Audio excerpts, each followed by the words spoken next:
दुखों का सामना कीजिए। एक ओर मनुष्य ज्यों-ज्यों सभ्यता की ओर बढ़ता और सुख सुविधाओं के साधन जुटाता गया, त्यों-त्यों उसमें कष्ट सहन करने की क्षमता कम और दुख अनुभूत करने की दुर्बलता अधिक बढ़ती गई है। जहाँ दुखानुभूति की वृद्धि हुई है, वहाँ यह लाभ भी हुआ है कि मनुष्य मस्तिष्क सुख की अधिकाधिक खोज करता हुआ परमानंद तक पहुँच गया है। सामान्यतः जन साधारण उस परमानंद तक नहीं पहुँच सकता, फिर भी दिन प्रतिदिन सिर पर खड़े हुए दुखों से बचाव करने का उपाय तो करता ही होगा। किसी बात का निराकरण करने के लिए उसके मूल को समझना होगा। जिस प्रकार किसी रोग के उपचार के लिए वैद्य को सबसे पहले रोग का निदान करके उसके उत्पन्न होने का कारण को खोजना और समझना पड़ता है, उसी प्रकार दुख के निराकरण के लिए उसके स्वरूप और कारण को समझना होगा। दुख क्या है, उसकी उत्पत्ति कैसे होती है, उससे क्या अहित है और उसका निराकरण किस प्रकार हो सकता है, इन सब बातों पर गहराई से विचार करने की आवश्यकता है। आकाश की भांति दुख भी कोई स्थूल वस्तु नहीं है, वह भी एक निराकार अनुभूति मात्र है। यह अनुभूति मात्र है। यह अनुभूति जितनी तीव्र होगी, दुख का अनुभव भी उतना ही प्रचंड होगा। दुख यदि असुविधापूर्ण परिस्थिति विशेष पर निर्भर होता तो अधिक सुविधाएं वाले हर व्यक्ति को सुख होना चाहिए और असुविधापूर्ण जीवन व्यतीत करने वाले को दुख से दबकर मर जाना चाहिए। संसार में सुख सुविधाओं के साधन उतने नहीं हैं जितनी की जनसंख्या। इस अनुपात से तो यदि दुख का कारण असुविधापूर्ण परिस्थितियां ही होती, तो संसार का 2/3 जन समुदाय हर समय रोता कलपता ही दृष्टिगोचर होता। किंतु होता ऐसा नहीं।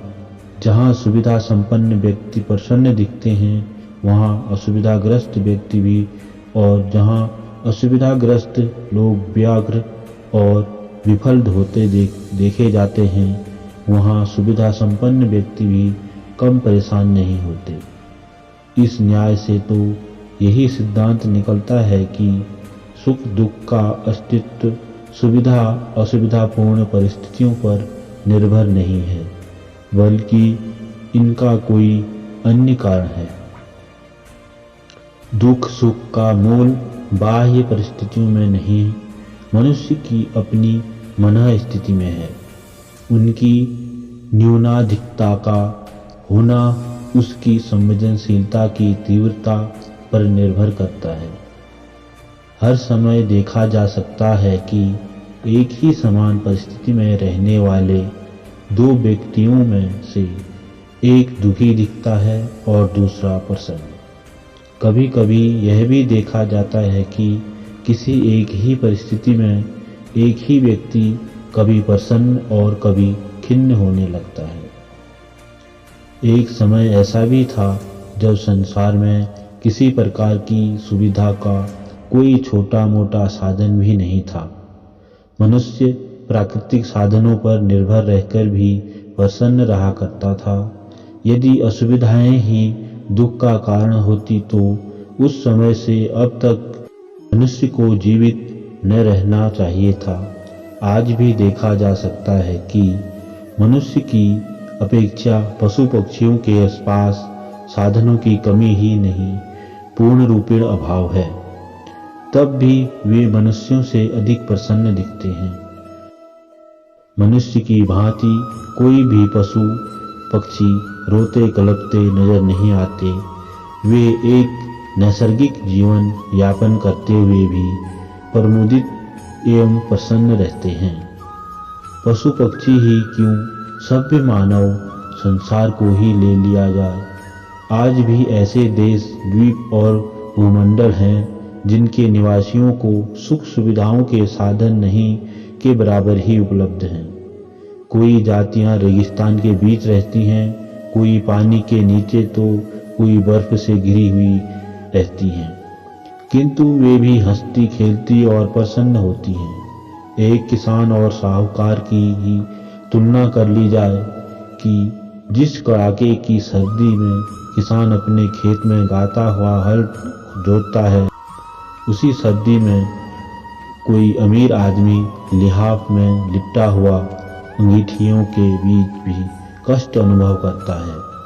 किसी एक ही व्यक्ति को ले लीजिए कि जाड़ों में जो प्रातःकाल लिहाफ से मुंह नहीं निकालता, वहीं अपने किसी प्रियजन को लेने के लिए प्रसन्नतापूर्वक दौड़ा दौड़ा स्टेशन जाता है। इनके अतिरिक्त ऐसे भी व्यक्ति पाए जाते हैं जो सुख सुविधाओं को त्याग कर असुविधापूर्ण जीवन अपना कर प्रसन्न रहते हैं। साधक तथा तपस्वी इसी श्रेणी के व्यक्ति हैं। यदि साग्रह अपनाया हुआ उनका असुविधापूर्ण जीवन दुख का कारण होता तो प्रथम तो वे उसे अपनाने की गलती ही नहीं करते, अन्यथा पहले से अधिक प्रसन्न, स्वस्थ और तेजवान दिखने के स्थान पर दुर्बल, असंतुष्ट, खिन्न एवं दीनहीन दिखते। इस प्रकार हम देख सकते हैं कि दुख सुख का कारण बाह्य परिस्थितियां नहीं बल्कि मनुष्य की मन स्थिति ही है। जिसका मन बलवान है, जिसकी बुद्धि ठीक ठीक क्रियाशील है और जिसकी संवेदनशीलता छुई मुई की तरह सुकुमार नहीं है, वह मनुष्य अपेक्षाकृत दुख का अनुभव कम ही करेगा।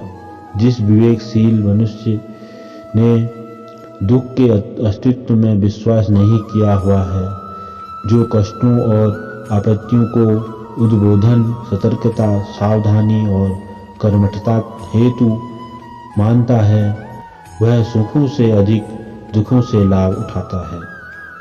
सुख सुविधाओं परिस्थितियों में मनुष्य प्रायः निकम्मा, आलसी और सुकुमार हो जाता है, जिससे मन बुद्धि के साथ उसकी सारी इंद्रियां निस्तेज और तथा निर्जीव हो जाती हैं। उन पर उसी प्रकार विकारों का मोर्चा लग जाता है जिस प्रकार बेकार पड़ी हुई मशीन पर चलती हुई मशीन के सारे पुर्जे जिस प्रकार चमकदार और चिकने बने रहते हैं, ठीक उसी प्रकार संघर्षरत मनुष्यों की सारी क्षमताएं एवं अवयव तेजस्वी बने रहते हैं।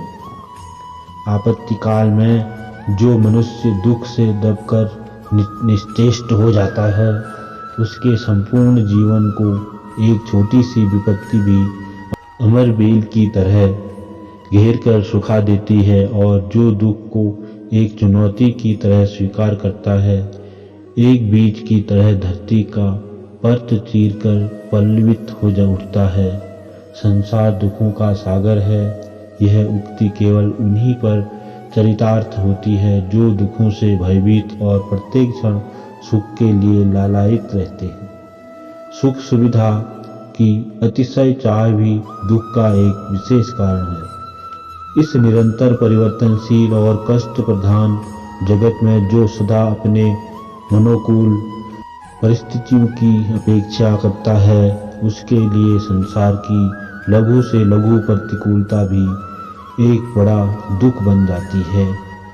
हम क्यों चाहते हैं कि हमें केवल शीतल मंद सुगंध समीर ही प्राप्त होती रहे, गर्म वायु का कोई झोंका हमारे पास होकर न निकले? ऐसा किस प्रकार संभव हो सकता है? जब संसार में दोनों प्रकार की वायु चलती है तो क्रम से वे हमारे पास आएंगी ही। यदि हम छांव की कामना करते हैं तो धूप सहन ही करनी होगी। इसके अतिरिक्त यदि यह संभाव्य भी मान लिया जाए कि मनुष्य के मनोकूल परिस्थितियां संचित की जाती हैं और किसी प्रकार दुख को पास नहीं भी आने दिया जा सकता है, तब भी कुछ ही समय में एक रसता के कारण सुख सुविधा की व्यवस्था भी दुखदायी बन जाएगी। एक जैसी स्थिति में रहते रहते मनुष्य का मन ऊब उठता है और तब वह प्रिय वातावरण में भी निरसता का अनुभव करने लगता है।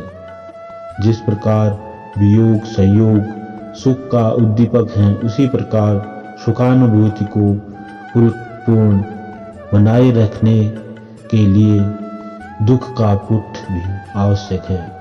कोई वस्तु किसी को कितनी भी प्रिय क्यों न हो, यदि वह निरंतर ही खाने पीने को दी जाती रहे तो शीघ्र ही उस व्यक्ति को अपनी वह प्रिय वस्तु भी अरुचिकर लगने लगेगी। विश्वास रखिए कि दुख का कोई अपना अस्तित्व नहीं है, यह आपकी अपनी मनोदशा का विकृत रूप है।